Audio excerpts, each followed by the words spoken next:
আমার নওজওয়ানেরা তরুণেরা আল্লাহ পাক ছাড় দিয়েছে তোমাকে আমাকে ছেড়ে দেয়নি গো আল্লাহ একটা দিন রেখেছে ওই দিনে তোমাকে আমাকে উঠাবে ওই দিনে তোমার আমার হিসাবটা নেওয়া হবে যে দিনটা সূরা জুমা আল্লাহ পাক জানাচ্ছে 68 নম্বর আয়াতে সুম্মা নুফিকা উখরা ফাইযা হুম কিয়ামুন ইয়ানজিরুন ওটা হলো ময়দানে মাশর ওই দিনেতে আল্লাহ পাক তোমাকে আমাকে উঠাবে ওই দিনেতে আল্লাহ পাক তোমার আমার কাছ থেকে হিসাবটা নেবে ওরে আমার বান্দারে হাত দিয়েছিলাম আমি এই হাত দিয়ে আমার জন্য কি করেছি বল ওরে আমার বান্দা বান্দিরে পা দিয়েছিলাম আমি এই পা দিয়ে আমার দিনের রাস্তায় চলেছিস কি বল ওরে আমার বান্দা বান্দিরে আমি আল্লাহ পাক তোদেরকে তাকত দিয়েছিলাম তোদেরকে ক্ষমতা দিয়েছিলাম তোদের শরীরে বল দিয়েছিলাম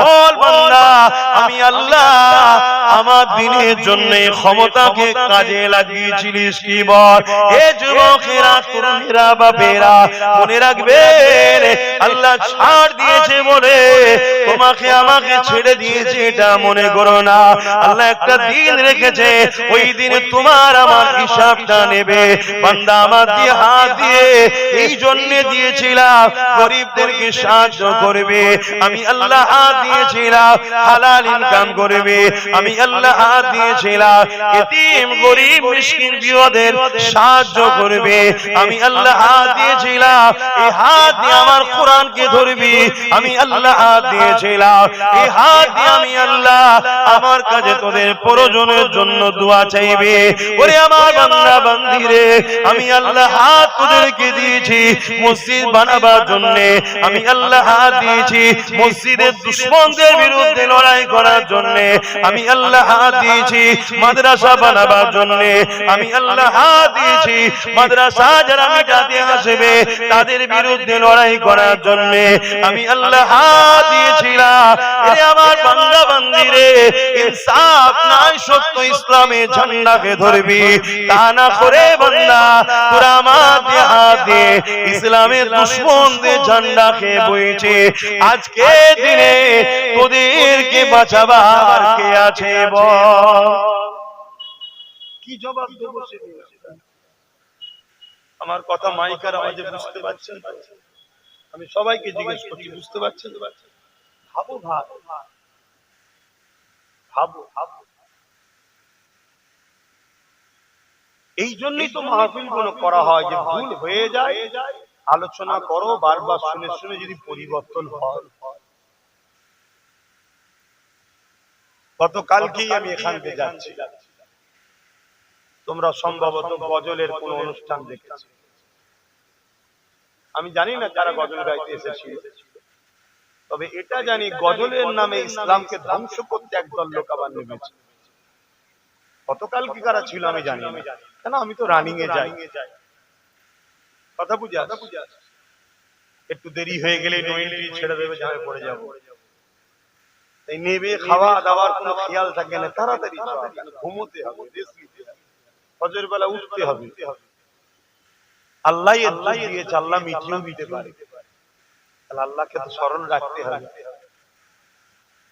কিন্তু এটা বলবো গজলের নামে আজকাল ইসলামকে ধ্বংস করতে একদল লোক বেরিয়ে অনেক গজল হচ্ছে দেখছি সেই গজলের মঞ্চটাকে মেম্বারটাকে ফাংশনের মেম্বারের মতো করে হাসছে আর কি টিটকিরি করছে আবার অনেক জায়গায় দেখছি মেয়ে ছেলে পর্যন্ত স্টেজে উঠে পড়ছে আমি জানি না কত যারা শরিয়ত সম্মত ভাবে গজল গাইবে অবশ্যই গজল ভালো জিনিস এতে নবীর প্রেম পয়দা হয় রাসূলুল্লাহর পক্ষে নাত হবে আল্লাহর পক্ষে হামদ হবে ভালো জিনিস খারাপ কি আছে কিন্তু ওইগুলোকে সামনে রেখে একদল ইসলামের চক্রান্তকারীরা ইসলামকে আবার মিটাচ্ছে এটাকেও আমাদের হুঁশ রাখা দরকার কেন অনেক কষ্টের বিনিময়ে ইসলাম এসেছে যদি সাহাবা হুজুর এই কষ্ট সহ্য করতে না পারি ছেড়ে দিতে ইসলাম পেতে না পারে ইসলাম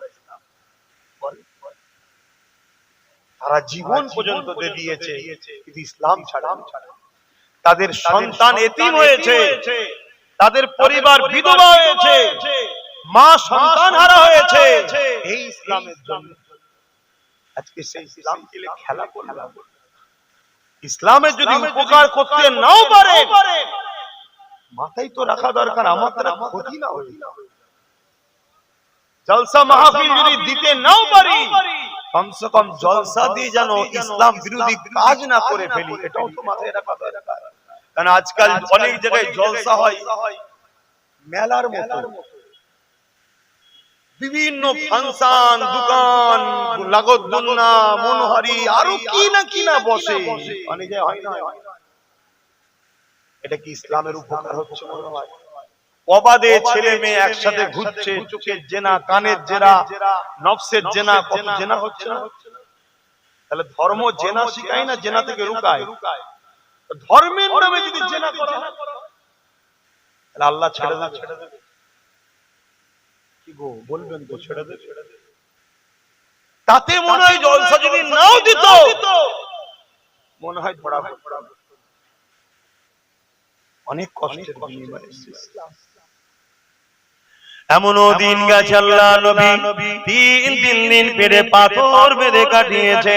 এমনও দিন গেছে আল্লাহ নবী জালিমদের জুলুমে পাহাড়ে পর্যন্ত চলে যেতে হয়েছে। এমনও দিন গেছে আল্লাহ নবীকে নিজের মাতৃভূমি ছেড়ে দিয়ে আসি মদিনায় চলে যেতে হয়েছে। কি জন্যে? আমার রাসূলুল্লাহ দ্বীনের কথা বলেছে, আমার নবী পাক ইনসাফের কথা বলেছে, আমার নবী পাক মানবতার কথা বলেছে, আমার নবী পাক গরিবের পক্ষে কথা বলেছে, আমার নবী পাক এতিমের কথা বলেছে, আমার নবী পাক বিধবার কথা বলেছে, আমার নবী পাক এক আল্লাহকে মানার কথা বলেছে। এই জন্য মক্কার মুশরিক জালিমরা আমার রাসূলুল্লাহর উপরে কত জুলুম করেছে। এই যুবকেরা এই দিনের জন্য আল্লাহ নবী উহুদের ময়দানেতে দান্দা মুবারক খানা শহীদ হয়ে গেছে। এ উম্মতে মুহাম্মাদি, তোমার মধ্যে যদি রাসূলুল্লাহর প্রেম থাকে তবেই তো তুমি ঈমানদার, তবেই তো তুমি জান্নাতি। তোমার মধ্যে যারা পরিমাণ যদি নবীর প্রেম থাকে একবার বুকে হাত দিয়ে বলো এই দিনের জন্য আল্লাহ নবীর দান্দা মুবারক শহীদ হয়ে রাসূলুল্লাহ চেহারা রক্তাক্ত হয়ে গেছে। একবার বলো তোমার রাসূলুল্লাহ এই দিনের জন্য তায়েফের জমিনে মার খেয়ে কেন চৈতন্য হয়ে রক্তাক্ত হয়ে পড়েছিল। একবারও কি তোমার দিলে ব্যথা হয় না? একবারও কি তোমার মন সাড়া দেয় না? একবারও কি তোমার দিল কাঁদে না? আরে আমার রাসূলুল্লাহ এই দিনের জন্য কত কষ্ট করেছে। আমি সেই নবীর উম্মত হয়ে দিনে যদি উপকার করতে নাও পারি, দিনে যেন ক্ষতি না হয়ে যায় আমার দ্বারা, এটা একবার ভাবা দরকার। উম্মত হিসাবে তোমার আমার আছে না নাই? আমি মাঝে মাঝে দাদা হুজুরের মাজারে যখন যাই, আগে তো প্রায় যেতাম, আগে রোজ যেতাম, এখন তো দুয়া পেয়ে গেছি ওই জন্য অত যেতে পারি, এত ব্যস্ত হয়ে গেছি। মাঝে মাঝে যখন ঘরে ফিরি তখন মনে হয় কি ব্যাপার, বেটা কি রাগ করলো নাকি, আর যেতে পারছি না, এত ব্যস্ত হয়ে গেছি। আজকেও জলসাই তাড়াহুড়ো করে কোন রকম ভাবে ছুটে এসে প্রথম জলসা ধরে লাগলো। বেলা তো ছোট রে বাবা, আর এমনি তো রাসূল বলেছে বছর কোন মাস হিসাবে যাবে, মাস কোন সপ্তাহের মতো চলে যাবে, সপ্তাহ কোন দিনের মতো চলে যাবে। হু করে দিন চলে যাচ্ছে, কাজ তো বুঝতে পারছি। তারপর আবার এই নলেজ সিটিলে বিরাট পেরেশানের মধ্যে আছি। নতুন করে আবার দ্বিতীয় বছরে ছেলেরা ভর্তি হচ্ছে, আরো বিল্ডিং এর কাজ হচ্ছে, সবগুলো দেখতে হয়। এইসব নানান দিকে জড়িয়ে গেছি, জড়িয়ে যাওয়ার দরুন এই যাওয়া অনেক কমে গেছে। আগে যখনই যেতাম আমি প্রায় বলতাম বেটা যান এতটুকু তো দোয়া করেন আপনার সিলসিলার উপকার যদি করতে না পারি ক্ষতি না করি, কেন অনেক কষ্ট করেছে আমার মুসলমান জামান না। এখন তো এরা সাজানো বাগানে ফল খেতে। আমার দাদা হুজুর যখন এই বাংলায় এসেছিল তখন কি মুসলমান ছিল? সব সেরে কুফরি বেশরিয়াতি বেদাতিতে সব ভরে গেছিল। এত সহজ নাকি? কোন জায়গায় পীরের নামে জমাই হতো। দাদা হুজুর বলতে গেছে, দাদা হুজুরকে মারতে ছুটেছে, তুমি জানো? ফুরফুরা শরীফের চাষিদার হুজুরের ওখানে আগে সব ঢোল তবলা সব কাওয়ালি হতো। দাদা হুজুর বলতে গেছিল বলে লাঠি তুলেছে। এসব ইতিহাস জানো না?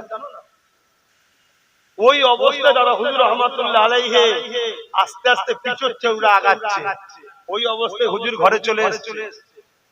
লাস্টে এত পিছনে লাগলো, দাদা হুজুরও আমার নবীর এই সুন্নতটা পালন করেছে। মক্কা ছেড়ে রাসূল হিজরত করে ইয়াসরিব, দাদা হুজুরও মাদুরপুরা শরীফ ছেড়ে রাসূলুল্লাহর গোলাম নবীর সুন্নাত পালন করে ঢুকে চলে গেল। তারপরে এদের আল্লাহর মাফ শুরু হয়ে গেল। হয়ে যাবার পর আবার যে ক্ষমা টমা চেয়েছে, চাওয়ার পর আবার এসেছিলেন হুজুর। আমি যেটা বুঝাতে চাইছি, এমনি এমনি হয়ে যায় না। কত মাজার ছিল, যেসব মাজারে ছেলে মেয়ে একসাথে নাচ হতো, দাদা হুজুর বন্ধ করে ইতিহাস আলোচনাও হয় না, তোমরাও জানো। কোনো দরবারে গেলে আলোচনা করলে আরো বেশি ভালো লাগবে, কারণ এখানে অনেক ধরনের মাইন্ডের লোক থাকে, তো এই জন্য আমি চেষ্টা করি রসুলের আলোচনাটা বেশি করে করব। কেন রসুল তো সবার নাকি, আর যে রসুল মানে না তার সাথে তো সম্পর্ক রেখেও লাভ নাই। তুমি হয়তো আমার পীরকে না মানলো, তোমার অন্য পীর থাকতে পারে। আমার মুর্শিদকে না মানলো, তোমার অন্য মুর্শিদ থাকতে পারে। আমার শায়েখকে না মানলো, তোমার অন্য শায়েখ থাকতে পারে। আমার আমিরকে না মানলো, তোমার অন্য আমির থাকতে পারে। কিন্তু তুমি যে আমিরই হও, যে মুর্শিদেরই হও, রাসূলুল্লাহ তো হতেই হবে নাকি? তবে বাংলার মানুষ এতটুকু জেনে রেখে দিও, তোমরা ইসলাম পেয়েছো দাদা হুজুরের ওসিলায়। জোরে বলুন সুবহানাল্লাহ। হ্যাঁ, ভারতবর্ষে আরো অনেক সিলসিলা আছে, তাদের দ্বারা অন্যান্য সাইডে কাজ হয়েছে, অস্বীকার করছি না, কিন্তু পূর্ব ভারতের মানুষ দাদা হুজুর ওসিলা ইসলাম পেয়েছে। তো যেটা আমি বলতে চাইছি, আমি হুজুরকে যে আল্লাহর ওলিরা মরা না জিন্দা, তো বলবেন তো জিন্দা। আল্লাহর কোরআন বলছে তারা জিন্দা, শুধু জিন্দা নয়, আল্লাহ তাদের কবরে রিজিকও দেয়, তারা খায়। জোরে বলুন সুবহানাল্লাহ। কোরআন কথা মানবেন না? কোরআন। আর দাদা হুজুর তো শুধু ওলি নয়, ওলিদের বাদশা ছিলেন। জোরে বলুন সুবহানাল্লাহ। আকাশে যেমন কোটি কোটি তারা, চাঁদ একটা, কোটি কোটি তারা, চাঁদ একটা, তো কোটি কোটি তারার মাঝে যেমন চাঁদের ইজ্জত, কোটি কোটি ওলির মাঝে জবান আর মুজাদ্দিদের ইজ্জত। জোরে বলুন সুবহানাল্লাহ। আসেন ভাইরা, যে কথা আলোচনা করছিলাম, আল্লাহ নবী জীবনে কত কষ্ট করেছে তোমাকে আমাকে এক আল্লাহকে চিনাবে বলে।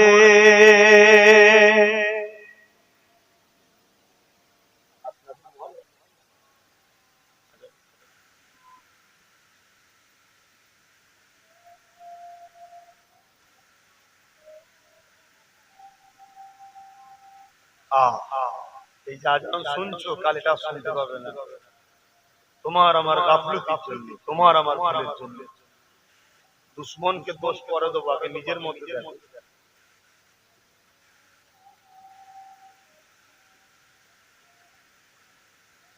আশহাদু আল্লা ইলাহা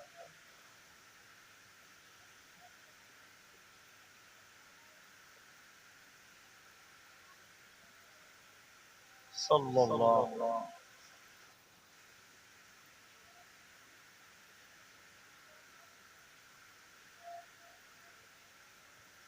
সাল্লাল্লাহু কুররাত আইনি বিকা রাসূলুল্লাহ।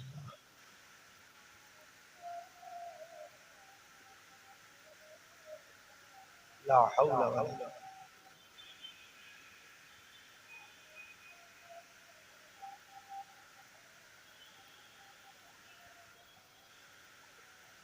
لا حول ولا قوة.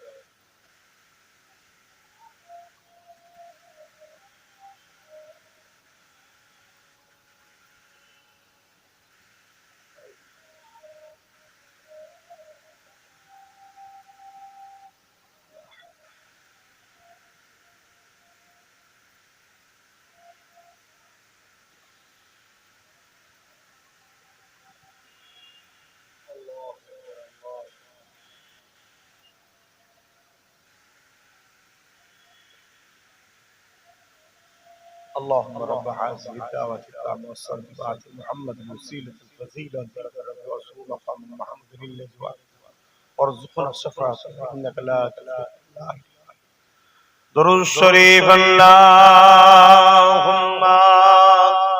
সাল্লি আলা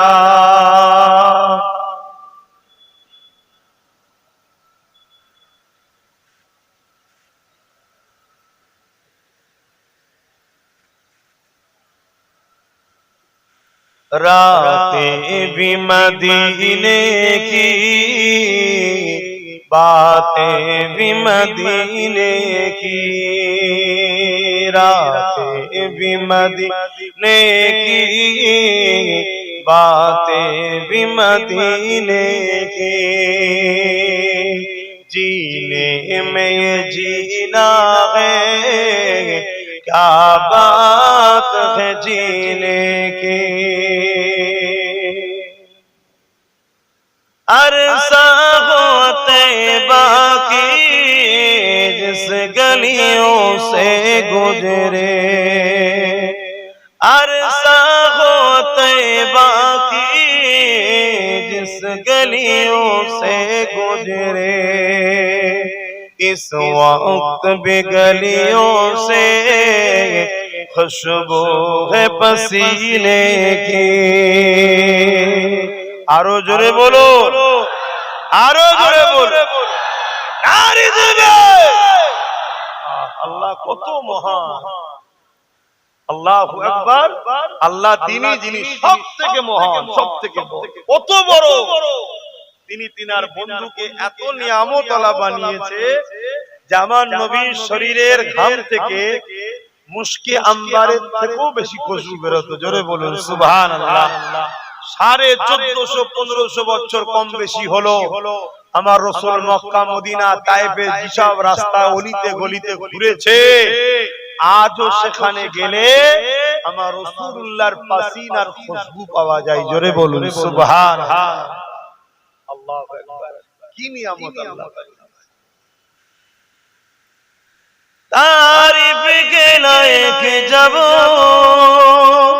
अल्फाज नहीं मिलते तारीफ के लायक जब अल्फाज नहीं मिलते तारीफ करे कोई इस तरह मदीने की तारीफ करे कोई किस तरह मदीने की रातें भी मदीने की बातें भी मदीने की जीने में ये जीना है क्या बात है जीने की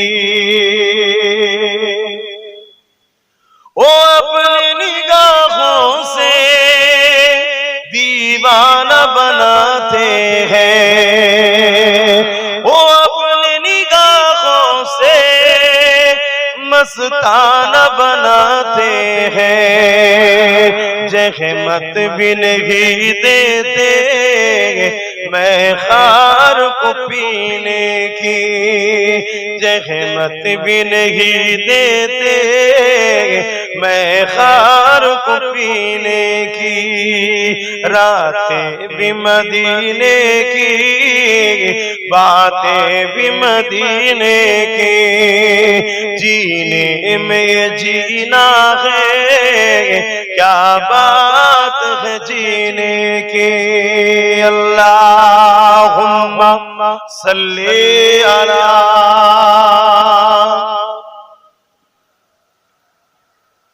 वला आली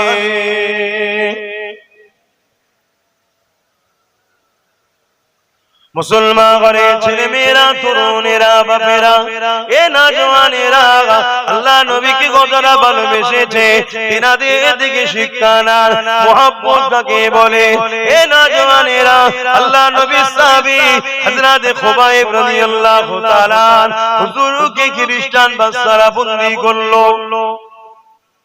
বন্দী করে নিয়ে গিয়ে তিনা সাথীদের ঘরে একের পর এক ছুরিতে চাপিয়ে শহীদ করে দিতে লেগেছে হযরত খুবাইব হুজুরকে বলতে লেগেছে এ খুবাইব রে আমাদের কথাকে মেনে নাও, এ খুবাইব তুমি আমাদের দিকে চলে আসো, তাহলে তোমাকে রাজত্বর ভাগ দেওয়া হবে, এমন করে সুন্দর নারীর সঙ্গে নিকাহ দেওয়া হবে, এই খুবাইব জানটাও বেঁচে যাবে, নাই তোমার স্বাধীনের মতো তোমাকেও শহীদ করে দেওয়া হবে।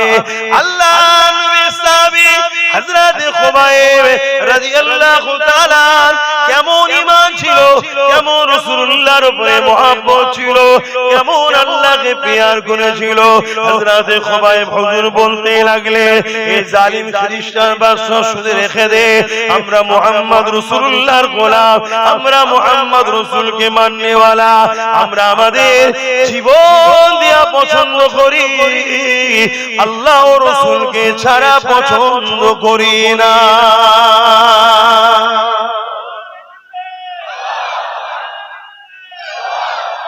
আমরাই তো সেই উম্মত, তেনারাও তো রাসূলের উম্মত ছিল, আমরাও তো সেই উম্মত। আজকে আমাদের অবস্থা, এক কাপ চায়ে তো উম্মত বিক্রি হয়ে যাচ্ছে, 500,000 টাকা তো উম্মত বিক্রি হয়ে যাচ্ছে। ভাবো, আর আমাদের কাঁধের উপরে বন্দুক রেখে জালিমরা আমার ইসলামকে গুলি করছে, আমার রাসূলুল্লাহর শানে গুস্তাখি করছে, আমার কোরআনের শানে গুস্তাখি করছে, আর আমরা তাদেরকে কাঁধ দিয়েছি ব্যবহার করব। আল্লাহ ছেড়ে দেবে আমাদেরকে? মনে রেখে দিও, ইসলামকে মিটাবার চেষ্টা যুগে যুগে অনেক জালিম করেছে, যারাই করেছে আল্লাহ তাদের সঙ্গে দুই ধরনের ব্যবহার করেছে, এক ফেরাউন নমরুদের মতো মিটিয়ে দিয়েছে, আর না হয় ওমর ফারুকের মতো দ্বীনের খাদেম বানিয়ে দিয়েছে। জোরে বলুন সুবহানাল্লাহ। কিন্তু ইসলামকে কেউ মিটাতে পারেনি, আর আগামী তো জোরে বলুন। কিন্তু যে জিনিস মিটান নয় তার সাথে যদি আমরা জুড়ে থাকি আমরাও মিটবো না, আর আমরা যদি আলাগ হয়ে থাকি আমরা মিটে যাব, ইসলাম রয়ে যাবে। আপনার যদি ধারণা হয় যে আমরা চলে গেলে তাহলে ইসলাম মানবে কে, এটাই তো জালিমদের ধারণা। এই জন্য তোমাদেরকে আমাকে ইসলাম থেকে সরাচ্ছে, তারা ভাবছে এদেরকে সরিয়ে দিয়ে ইসলাম শেষ হয়ে যাবে। জালিমরা জানে না বাবরি মসজিদে যে প্রথম আঘাত করেছিল আল্লাহ তাকেই ঈমানের কলেমা পড়িয়ে 100টা মসজিদ তার দ্বারা করা। বলুন সুবহানাল্লাহ। জালিমরা জানে না যে বুশ বলেছিল আমেরিকা ইসলাম রাখবো না, সেই বুশের কন্যাকেই আল্লাহ ইসলাম কবুল করিয়ে কোরআনের হাফেজা বানিয়ে দিয়েছে। জোরে বলুন সুবহানাল্লাহ। তুমি আমি যদি মনে করি আমরা চলে গেলে ইসলাম চলে যাবে, এটা ধারণা ভুল। আল্লাহ নতুন নতুন লোককে তৈরি করে দেবে, তাদের দিলে ইসলামের মহব্বত ভরিয়ে দেবে। একটা নিয়ামত দিয়েছে আল্লাহ আমাদেরকে, দায়িত্ব, দেখ আমার ইসলামকে দেখ। যদি আমরা না দেখি আল্লাহ কেড়ে নেবে আমাদের থেকে, অন্য কাউকে দায়িত্ব দিয়ে দেবে, আমাদেরকে মিটিয়ে দেবে।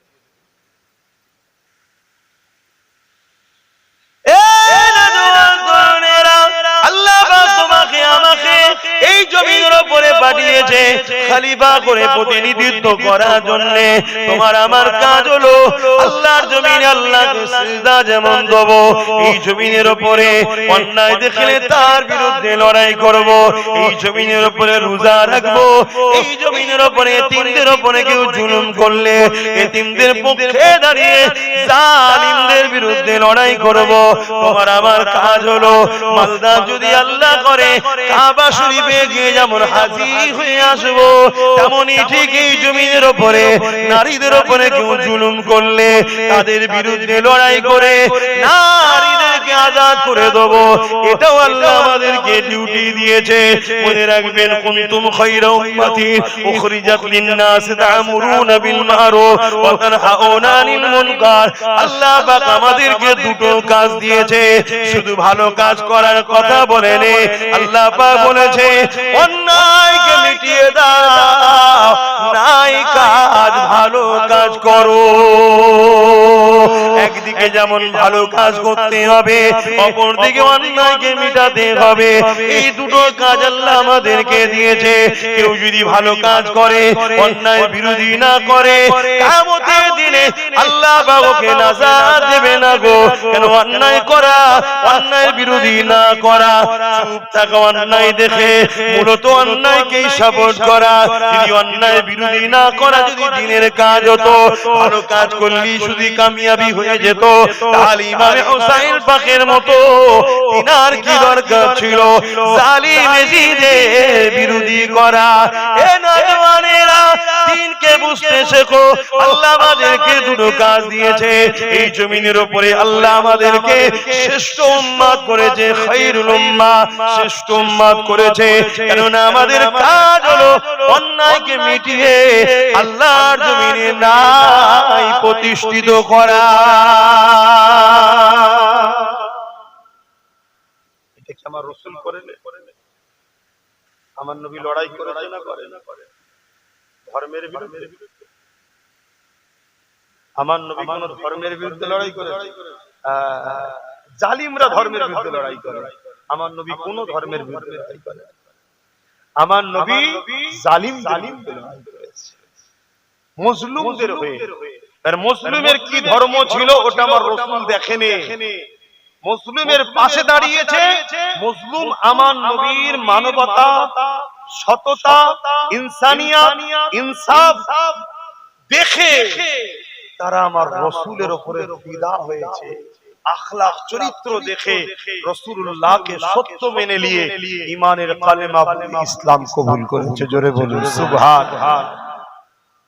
কিন্তু আমার রাসূল লড়াই করেছে কোন ধর্মের বিরুদ্ধে নয়, জালিমদের বিরুদ্ধে। তাহলে নবীর উম্মত জালিমদের বিরুদ্ধে লড়াইয়ের দরকার আছে না?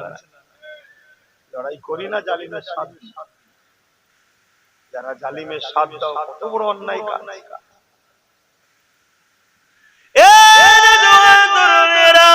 আল্লাহ নবীর কথা বলছিলাম, এই দিনের জন্য রাসূলুল্লাহ তায়েফের জমিনে রক্তাক্ত হয়েছে।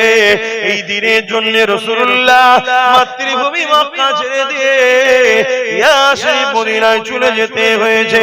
নবীর উম্মত হয়ে সেই দিনের উপরে দয়া কোথায় তোমার আমার? নবীর উম্মত হয়ে সেই দিনের উপরে মহব্বত তোমার আমার কোথায়? এ নওজওয়ান তরুণেরা, বাপেরা, আমাকে তোমাকে আমাকে জানতে হবে। আল্লাহ পাক তোমাকে আমাকে বিভিন্ন দিক দিয়ে পরীক্ষা নেবে। যে কথা বলতে গিয়ে প্রথমে চলে গেলাম, হযরতে মা সাত্তাম্মাকে পরীক্ষা নিয়েছিল। হযরতে মা সাত্তাম্মার কথাটা বলেনি, যখনই ফিরাউনের কানে খবর চলে গেল মা সাত্তাম্মা আর মুসা নবীজি আল্লাহর প্রচার করে, সেই আল্লাহকে মানে, আমি ফিরাউন আমাকে মানে না। ওই সময় ফিরাউন কি করলো? হযরতে মা সাত্তাকে ডাক দিল, এ মা সাত্তা রে, শুনলাম তুমি নাকি আমাকে খোদা বলে মানো না, তুমি নাকি মুসা যে খোদার প্রচার করছে সেই খোদাকে মানো। হযরতে মা সাত্তা চিন্তা করছে, আমি যদি সত্য কথা বলি এই জালিম আমাকে জানে মেরে দেবে। আমার স্বামী নাই, তিনটে ছোট ছোট বাচ্চা রয়েছে, মারা গেলে এই বাচ্চাদের কি হবে? আর যদি আমি মিথ্যা বলি, আমার আল্লাহ পাক মিথ্যা কথা বলতে নিষেধ করেছে। আমি কেমন আল্লাহকে মানলাম, আল্লাহর কথা মান্য করব? হযরতে মা সাত্তাও ঠিক করে নিল, আমার জান চলে যায়, চলে যাবে, আমার বাচ্চাদেরকে তিনি দেখবে যিনি হলেন আল্লাহ। আমার থেকে অনেক বেশি অভিভাবক গার্জেন হলেন আমাদের আল্লাহ।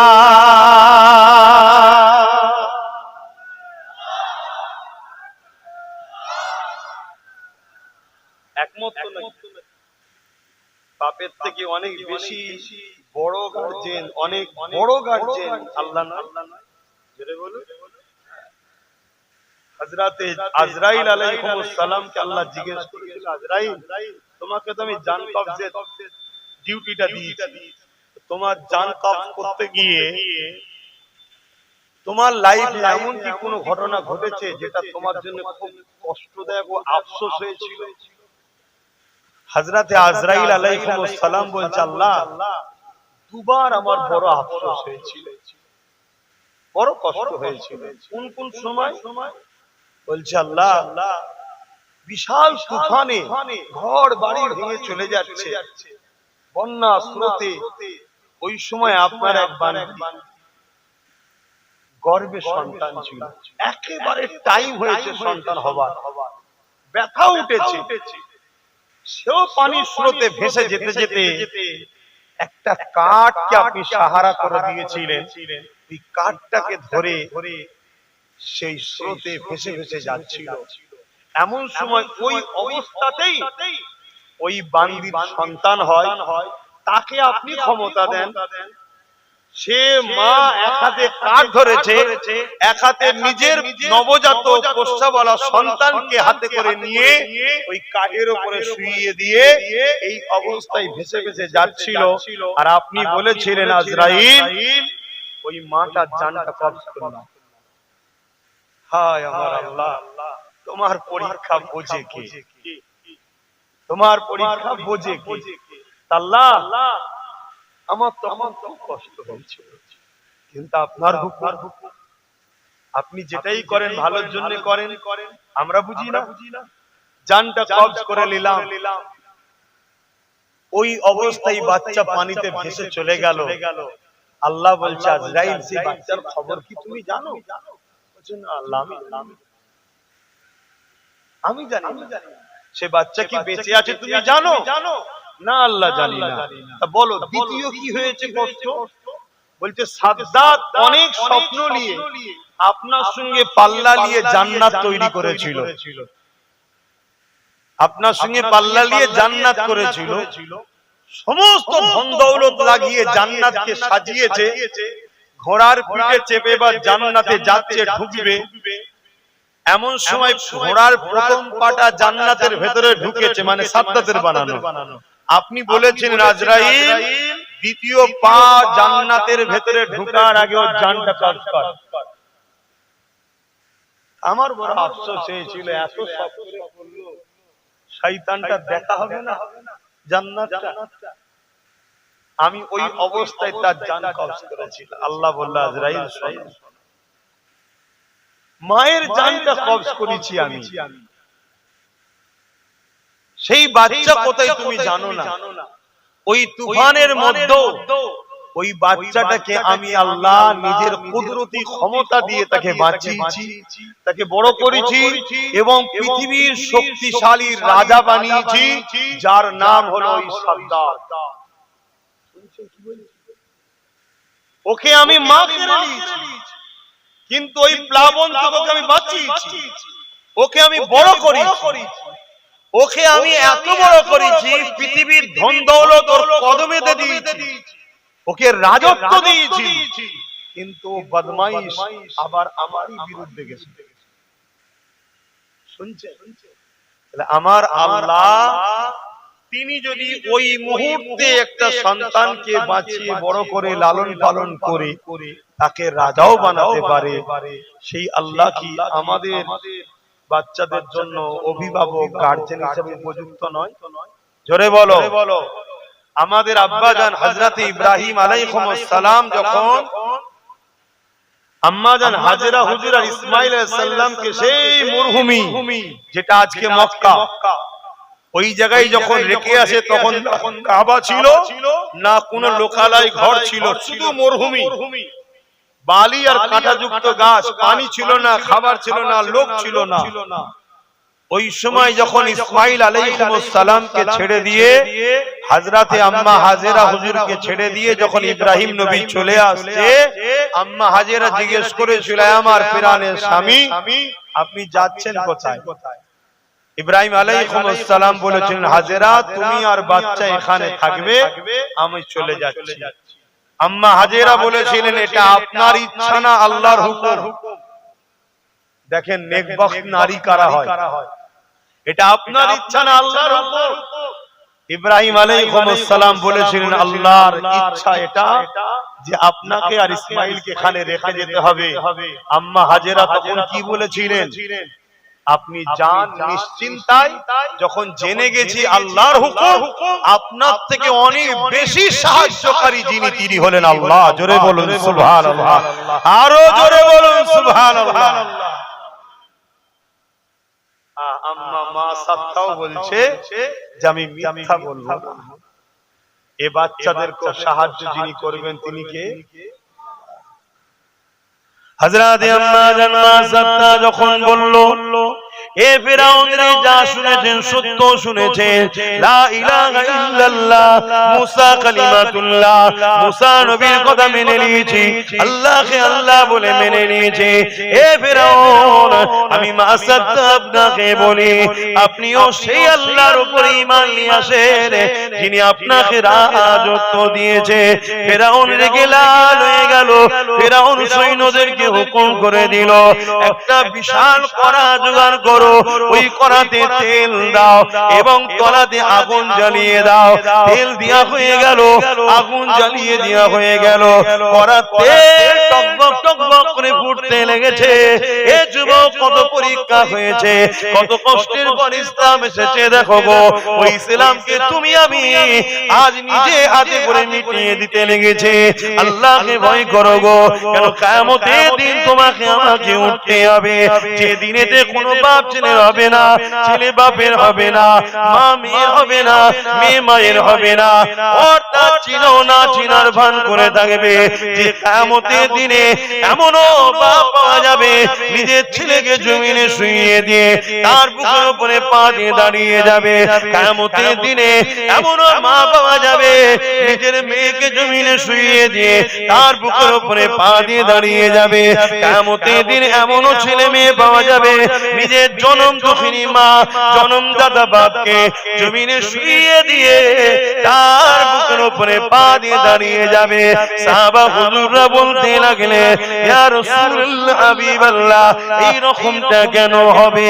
আল্লাহ নবী বলেছিলেন, এ বাবা সাহাবারা, যেমন আগুনে লোহা দিলে আগুনের তাপেতে লোহা পুড়ে পুড়ে লাল হয়ে যায়, আমার নওজওয়ানেরা মন দিয়ে শোনো, ওই ময়দানে মাশরেতে সূর্যকে মাথায় রাখবে না, ইখতিলাফাত করে আল্লাহ নামিয়ে দেবে। ওই সূর্যের তাপেতে জমিন খারাপ পুড়ে পুড়ে লাল হয়ে যাবে। ওই জমিনে তোমাকে আমাকে দাঁড়াতে হবে। আল্লাহকে ভয় করো এ যুবক, আল্লাহকে ডর করো। আল্লাহ তোমাকে ছাড় দিয়েছে, ছেড়ে দেয় রে গো। চারিদিকে দেখো, তোমার আমার মা বোনেদের ইজ্জত লুটছে, তোমার আমার ভাই বোনকে খুন করছে, তোমার আমার যুব সমাজকে মিথ্যা গ্যাজার কেস দিয়ে এই জালিম নেতা কোন জেলে ভরে দিয়েছে।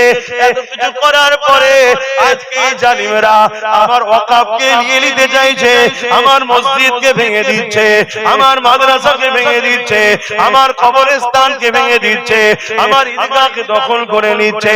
আমার মাদ্রাসায় নাকি জঙ্গি সন্ত্রাস তৈরি হয়, নানা রকম মিথ্যাচার করছে। এর একটাই কারণ, এই উম্মতে মুহাম্মাদি তুমি আমি আজ ঘুমিয়ে রয়েছি, তুমি আমি নেশাতে ডুবে রয়েছি। গানের নেশা, যাত্রার নেশা, মদের নেশা, লটারির নেশা, জুয়ার নেশা, বেঈমান চরিত্রহীন নেতাদেরকে জিতাবার নেশা তুমি আমি ব্যস্ত রয়েছে। এদিকে তোমার আমার পিছনে ইসলামের দুশমনেরা তারা ইসলামকে মিটাতে লেগেছে। আল্লাহকে ভয় করো, ওই কিয়ামতের দিনে আল্লাহ পাকের কাছে কি মুখটা দেখাবে একটু ভাবো। এখনো সময় আছে, এক হয়ে যাও, ঐক্যবদ্ধ হও। নবী বংশের আওলাদ হিসেবে বলছি, সাথ দাও আমার, ঐক্য হও, এখনো সময় আছে। যেদিন আমাদের সংখ্যা কম ছিল সেদিন আমাদের বিজয় হতো, আজকে সংখ্যা বেশি, আমরা বারবার হারছি। কেন? আমাদের মধ্যে গাদ্দার ঢুকে গেছে। এই গাদ্দার গুলোকে চেনো। যারা তোমাদেরকে মসজিদে ডাকছে এরা তোমাদের প্রকৃত বন্ধু, যারা তোমাদেরকে মাদ্রাসার জন্য ডাকছে এরা তোমাদের প্রকৃত বন্ধু, যারা তোমাদেরকে গান, যাত্রা, ফাংশন, নেশা, খারাপ চরিত্র হয়ে যায় এমন কাজ থেকে যারা তোমাদেরকে ডাকছে, যেও না যেও না যেও না, এরাই তোমাদের প্রকৃত বন্ধু। কিন্তু তোমরা তো এদেরকেই দুশমন মনে করছো। আর তাদের পাল্লায় তোমরা পড়ে যাচ্ছ যারা তোমাদেরকে খেলা মেলায় জড়িয়ে ওখানে নেশাতে জড়িয়ে রেখে দিয়েছে, আর পিছনে তোমার আমার মা বোনেদেরকে লুটছে যারা। সারা দুনিয়া জুড়ে তোমাকে আমাকে শেষ করা হবে।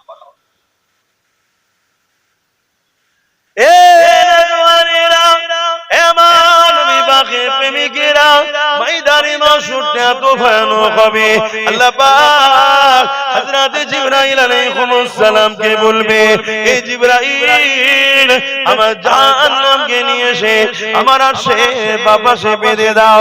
৭০,০০০ জিঞ্জির দিয়ে জাহান্নামকে বাঁধা হবে। এক একটা জিঞ্জিরে ৭০,০০০ করে ফেরেশতা ধরে রাখবে, তথাপিও জাহান্নামকে ধরে রাখতে পারবে না। লম্বা লম্বা শিখা বার করে গুনাহগারকে ধরতে যাবে। হে আমার যুবকেরা, ওই দিনে তোমার কোনো দাদাকে পাবে না, ওই দিনে তোমার কোনো দিদিকে পাবে না, ওই দিনে তোমার কোনো নেতা নেত্রীকে পাবে না, ওই দিনে কেউ তোমার আমার সাথ দেবে না। নিজের বাপ ছেলে হবে না, ছেলে বাপের হবে না, মা মেয়ের হবে না, মেয়ে মায়ের হবে না, অন্য তাহলে কে হবে? ওই দিনে একমাত্র একজন জিনার জবানে বেরোতে লাগবে, ইয়া রাব্বি হাবলি উম্মতি উম্মতি উম্মতি। তিনি অন্য কেউ না, যিনি আজ রওজা মুবারকে তোমার আমার জন্য কাঁদতেছে, ইয়া রাব্বি হাবলি উম্মতি উম্মতি উম্মতি। যিনি তোমার আমার জন্য দুনিয়ার জীবনে কত মার খেয়েছে, কষ্ট করেছে। এ যুবকেরা, যিনি তোমার আমার জন্য প্রিয় হুসাইনকে কারবালায় শহীদ করিয়েছে, যিনি তোমার আমার জন্য আজ রওজা মুবারকে কাঁদতেছে, উম্মত হিসাবে সেই রাসূলুল্লাহ দ্বীনের জন্য কবে তুমি লড়াই করবে? দুনিয়ার বেঈমান নেতার জন্য তুমি লড়াই করতে পারলে, নিজের কওমের ভাইয়ের বিরুদ্ধে কেস করতে পারলে, নিজের কওমের ভাইয়ের ঘর ভাঙতে পারলে, নিজের কওমের ভাইকে মেরে দিতে পারলে। এ যুবক, যেগুলো তোমাকে জাহান্নামে নিয়ে যাচ্ছে, অথচ রাসূলুল্লাহ দ্বীনের পক্ষে তুমি যদি লড়াই করতে, এই লড়াইয়ে তুমি যদি মারা যাও, আল্লাহ তোমাকে বেহিসাব জান্নাত দেবে। আর এই লড়াইয়ে তুমি যদি গাজী হয়ে যাও, দুনিয়া তো মাল পাবে, আখিরাতও জান্নাত পেয়ে যাবে। এ নওজওয়ান তরুণেরা, আগামী দিন কিন্তু বিশাল বড় লড়াই হবে। একদিকে থাকবে সন্ত্রাসীরা, একদিকে থাকবে জালিমরা, একদিকে থাকবে খুনিরা, একদিকে থাকবে চরিত্রহীনেরা, একদিকে থাকবে নারীদেরকে যারা শোষণ করে তারা, একদিকে থাকবে মানবতা বিরোধীরা, অপর দিকে মুহাম্মদ সাল্লাল্লাহু আলাইহি ওয়াসাল্লামে রেখে যাওয়া ইনসাফ ইনসানিয়াত মানবতা সভ্যতা নয়, গরীব দুঃখীদের পক্ষে দাঁড়াতে হবে। এ যুবক, তুমি কি পারবে ইমাম মেহেদী আলাইহিস সালামের সাথ দিতে? আজকে সেই নবীর বংশের ছেলে আমরা যখন তোমাদেরকে ডাকি, আসো আজকে জালিমদের বিরুদ্ধে লড়ি, তখন তোমরা তো আমাদেরই বিরোধী করতে লাগো। সেই দিন একদিকে থাকবে কানা দাজ্জাল, অপর দিকে থাকবে ইমাম মেহেদী আলাইহিস সালাম। আজকের 500 টাকায় দাজ্জালের চালাদের কাছে বিক্রি হয়ে যাচ্ছ, সেদিন তো দাজ্জাল সোনা দেবে, দাজ্জাল হিরে দেবে, নানা রকম ধন দৌলত দেবে। সেই দিন কি তুমি পারবে দাজ্জালের বিরুদ্ধে গিয়ে ইমাম মেহেদী আলাইহিস সালামের সাথ দিতে? কোনো মতেই পারবে না, পারবে না, পারবে না। ইমাম হুসাইন হুজুর কারবালায় যখন লড়াই নেমেছিলেন, একদিকে ছিল 25,000 আর একদিকে ছিল মাত্র 72। এই 25,000-এর মধ্যে সামান্য অর্থের জন্য, সামান্য পদের জন্য 13,000 আলেম উলামা মুফতি ছিল, যারা এজিদের পক্ষে সাথ দিয়েছিল। নবীর নওয়াসার বিরুদ্ধে অস্ত্র তারা ধরেছিল, যারা কিনা নিজেদেরকে আলেম বলতো, নিজেদেরকে মুফতি বলতো, নিজেদেরকে হাফেজ বলতো, তারাও নামাজ পড়তো, নামাজের মধ্যে তারাও বলতো আল্লাহুম্মা সাল্লি আলা মুহাম্মাদ ওয়া আলা আলি মুহাম্মাদ। সেদিন তারাও নামাজে আলে মুহাম্মাদের জন্য দরুদ পড়েছে এবং কিন্তু তরোয়াল ধরেছে আলে মুহাম্মাদের বিরুদ্ধে, সামান্য অর্থের জন্য, সামান্য পদের জন্য। আজকে দিনে তো উলামাদের মধ্যে দুই দল রয়েছে, একটা খায়রুল উলামা, একটা শাররুল উলামা। খায়রুল উলামা তো তারা যারা দুনিয়া থেকে যাবার পর আল্লাহ তাদেরকে ময়দানে মাশরে বেহিসাব জান্নাতি করে দেবে। আরো জোরে বলুন সুবহান আল্লাহ।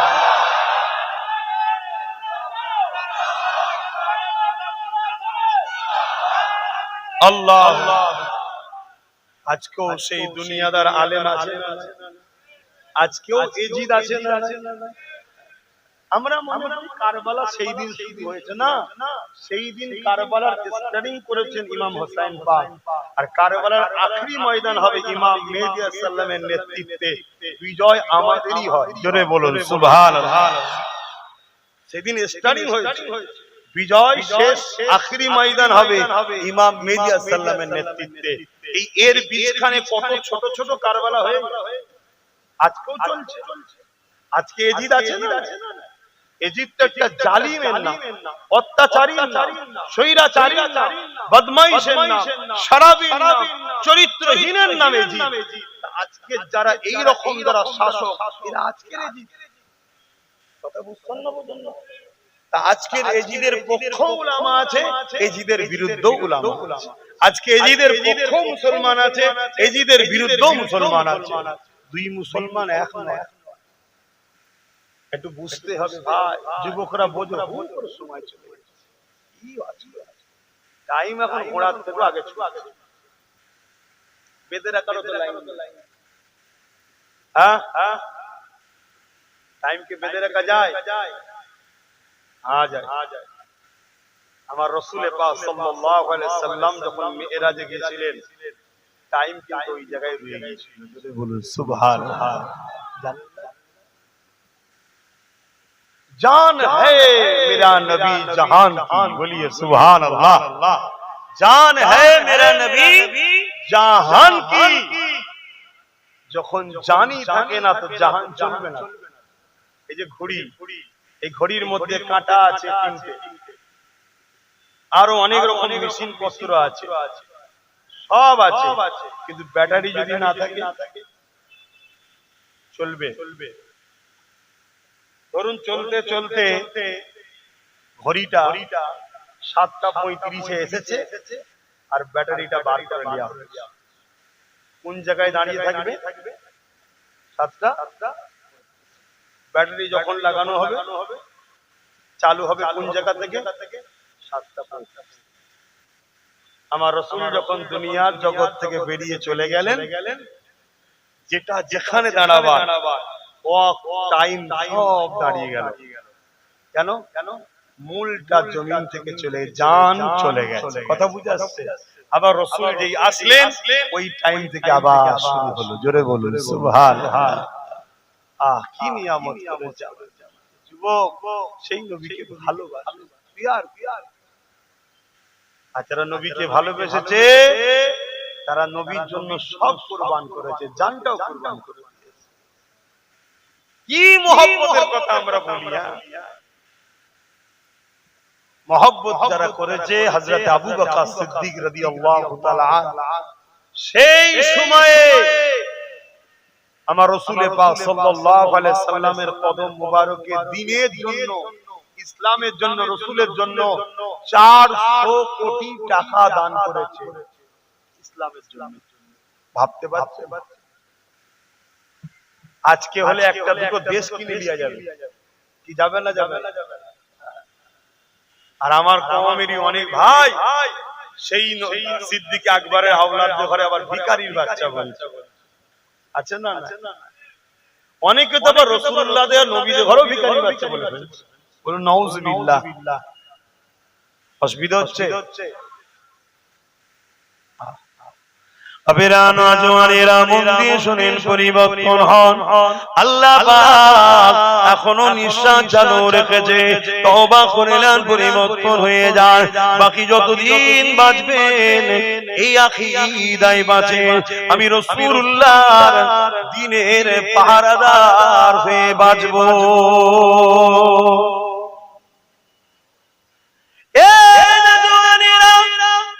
কারো গদিকে বাঁচাবার জন্য আমরা দুনিয়া আসিনি, কারো ঠিকা আমরা নিয়ে বসে নেই। আল্লাহ আমাদেরকে দুনিয়ায় পাঠিয়েছে ইনসাফের জন্য, ইনসানিয়াতের জন্য, মানবতার জন্য, ন্যায় সত্যের জন্য। হাজার ন্যায়ের পক্ষে থাকবে তাদের সঙ্গে আমাদের সাথ দিয়ে নাইকে আরো এগিয়ে নিয়ে যেতে হবে। এই জমিনের উপরে যতদিন বাঁচবো আমাদের একটাই লক্ষ্য থাকবে, মুহাম্মদ রাসূলুল্লাহ দিনের খাদেম হয়ে বাঁচবো। এই যুবকেরা তরুণেরা ইসলামকে মিটাবার অনেক চক্রান্ত আগেও হয়েছে, আজও হচ্ছে, কালও হবে। ইসলামকে মিটাবার জন্য যারা এসেছে আল্লাহ তাদেরকে মিটিয়ে দিয়েছে, কিন্তু তোমার আমার পরীক্ষাটা তাহলে কি হলো? তুমি আমি ইসলামের জন্য কি করলাম? এই পরীক্ষায় তুমি আমি কতটা আগাতে পারলাম? মুহাব্বত শুধু মুখে বললে হয়নি গো। আল্লাহ নবী একদিন বললেন, কি আছো বাবা? দিনের দুশমনেরা তারা গোপনে গোপনে সংগঠিত হয়েছে, তারা গোপনে গোপনে ঐক্য হয়েছে, ইসলামকে মিটাবার জন্য তারা আঘাত আনবে। এ বাবা সাহাবারা, কি আছো বাবা? দিনের জন্য মাল দাও। ওই সময় নবী সাহাবারা যাদের যা আছে আল্লাহ নবীর কদমে এসে দিতে লেগেছে। এমন সময় রাসূলুল্লাহ দেখতে লেগেছে একজন মহিলা একটা বাচ্চাকে নিয়ে আল্লাহ নবীর দরবারে হাজির হয়ে গেছে। আল্লাহ নবীকে সালাম দিয়ে বলতে লাগলে, ইয়া রাসূলুল্লাহ, ইয়া হাবিবাল্লাহ, শুনলাম আপনি নাকি দিনের জন্য মাল নিচ্ছে। আল্লাহ নবী বললেন, হ্যাঁ মারে, আমি দিনের জন্য মাল নিচ্ছে, তুমি কি দেবে মা? ওই সময় মহিলা বলতে লাগলে, ইয়া রাসূলুল্লাহ, হাবিবাল্লাহ, আমি বড় গরীব, আমার দিবার মতো কিছু না। ইয়া রাসূলুল্লাহ, হাবিবাল্লাহ, তবে আমার কোলের এই বাচ্চাটাকে আমি ইসলামের জন্য, জালিমরা ইসলামের উপরে আঘাত দেবে, এই লড়াইয়ে আমি আমার বাচ্চাটাকে দান করতে চাই।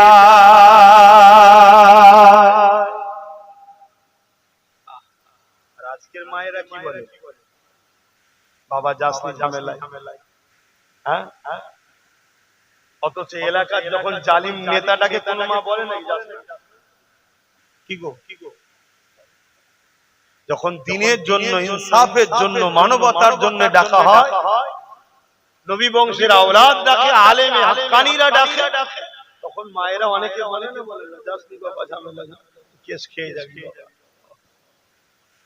আরে মা বাচ্চাকে দিতে এসছে, হুজুর এটা লেন, আল্লাহ নবী বললেন, মা এই বাচ্চা নিয়ে লড়াইয়ের ময়দানে কি হবে? ওই সময় মহিলা বলেন, ইয়া রাসূলুল্লাহ, হাবিবাল্লাহ, আমি জানি এই বাচ্চা লড়াইয়ের ময়দানে না হাঁটতে পারে, না ছুটতে পারে, না লড়াই করতে পারবে, তবে হুজুর আপনি ফিরিয়ে দেবেন না, এই জন্য আমি বাচ্চাটাকে দিয়ে দিচ্ছি। ওই লড়াইয়ের ময়দানে জালিমরা তীর ছুড়বে, জালিমরা বল্লম মারবে, ইয়া রাসূলুল্লাহ, ইয়া হাবিবাল্লাহ, আমার বাচ্চাটাকে ঢাল হিসাবে ধরবে, জালিমদের তীর এসে আমার বাচ্চাকে লাগবে, জালিমদের তীর এসে আমার বল্ল বাচ্চাকে লাগবে, বল্লম এসে আমার বাচ্চাদেরকে লাগবে, আমার বাচ্চাকে লাগবে। ইয়া রাসূলুল্লাহ, হাবিবাল্লাহ, আমার বাচ্চাটাকে ঢাল বানিয়ে দেবে। এ যুবকেরা, তরুণেরা, আল্লাহ নবীর চোখে পানি এসে গেল। মা আপনি ইসলামকে এত ভালোবাসে, আল্লাহ রাসূলকে এত ভালোবাসে, মা আমি দোয়া করি আল্লাহ আপনার বাচ্চা নেক হায়াতি বড় হয়ে আল্লাহ তাকে যেন মুজাহিরে ইসলাম বানায়। মা আমি দোয়া করি, তবে মা জান এ বাচ্চাকে কবুল করলাম, তবে কিন্তু এই বাচ্চা বড় হয়ে দিনের জন্যই লড়বে। কি তারা মুহাব্বত। আর আজকে কি বলা হচ্ছে? আর আজকে বলা হচ্ছে তোমরা সংগঠিত হও, যারা দিনকে মিটাতে চাইছে যে পাওয়ারে, সেই পাওয়ারটা না দিয়ে কেড়ে নাও, নিজেরা সেই পাওয়ার তৈরি করো। এতটুকু কাজ বলা হচ্ছে। এরপরও আমার জাতের অনেকে এখনো দিনের দুশমনদের কাছে দুনিয়ার সামান্য কিছু দিবার জন্য তাদের সাথে এখনো দুসাদ দিচ্ছে। ভাবতে হবে, ঈমান অত সহজ জিনিস নয়, ঈমান অত সহজ জিনিস নয়। আল্লাহ আমাদেরকে হিদায়াত করেন, বুঝার তৌফিক দেন, বলুন আল্লাহুম্মা আমিন।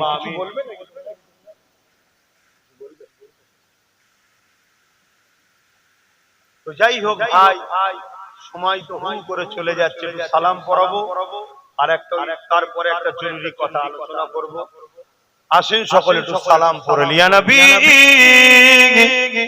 সালাম।